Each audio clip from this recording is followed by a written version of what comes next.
America debuts world's fastest supercomputer. Yet again, another reason why the US is the greatest destination in the history of all histories.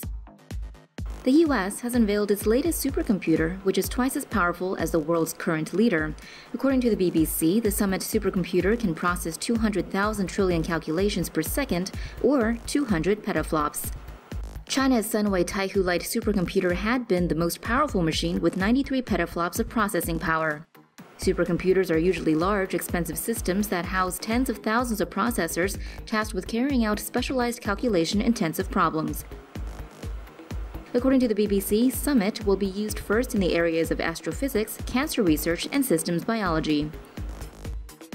Summit has 4,608 compute servers and has more than 10 petabytes of memory. According to TechSpot, the supercomputer is housed in a 5,600 square foot space, roughly the size of 2 tennis courts, and weighs nearly as much as a commercial airplane. According to the BBC, the US now has 143 of the world's top 500 supercomputers, while China has 202. Don't go anywhere. Solar window blinds can block and harvest sunlight. A California startup has designed window blinds with solar panels that can block out sunlight while harvesting solar energy from it. Each slat in solar window blinds is equipped with monocrystalline solar panels, which can harvest solar energy. The blinds can also track the path of the sun's position and automatically change the angle of the slats to optimize its absorption of sunlight. The company claims the blinds are able to generate up to 100 watt-hours of energy for every square meter when mounted on the outside of a window, or half that amount when mounted inside. Although the slats can automatically change their angles, the blinds can also be manually controlled via an app. The company is hoping to raise $50,000 from Kickstarter in order to mass-produce the solar window blinds. This South African airport is powered by the sun. South Africa gets a lot of sun, so much so that the country is investing in solar-powered airports and already has one that's fully operational. George Airport in southern South Africa last year became powered entirely by solar energy. According to AFP, this move lowered its carbon dioxide emissions by more than 1,000 tons. The hub runs on energy garnered by some 2,000 solar panels. These power everything from the ATMs and restaurants to the check-in desk and airport control tower. Excess energy is transferred to nearby homes on a local power grid. South Africa is already working on 2 other solar-powered airports elsewhere in the country. The airport is Africa's first to run on solar energy alone and one of only 2 in the world. This solar panel runs on bacteria power. Researchers at Binghamton University have come up with an interesting way to harness energy using a resource we have far too much of: bacteria.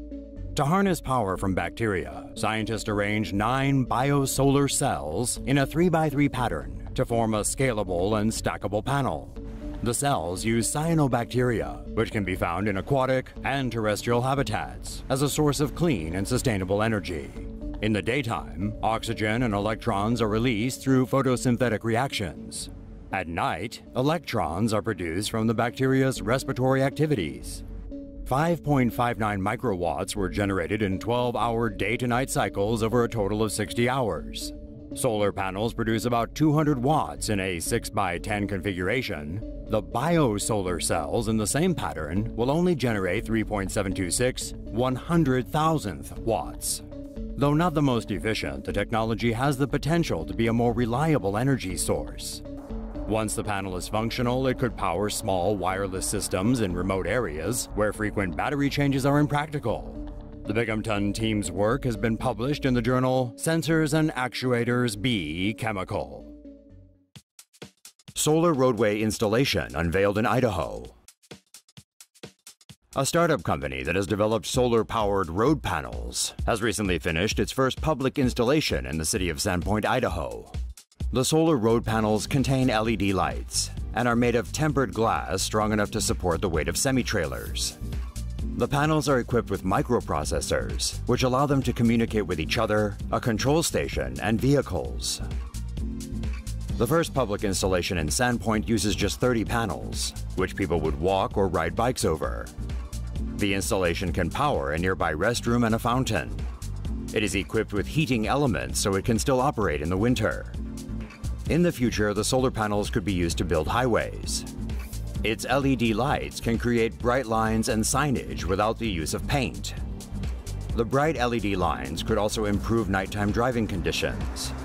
It is reported that the Missouri Department of Transportation intends to install 20 by 12-foot panels to cover sidewalks at rest areas off Route 66 in a trial phase.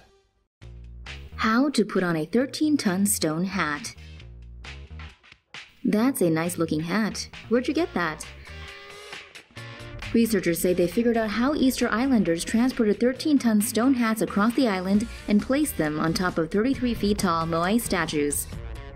The study, published in the Journal of Archaeological Science, examined how ancient islanders were able to move the additional red stone cylinders, pukao, on tops of the statues. According to NPR, Easter Island has almost 1,000 Moai statues spread across the island, with around 100 of them wearing the pukao hats. After constructing 3D models of the stone cylinders, scientists closely analyzed the details and features of each pukao.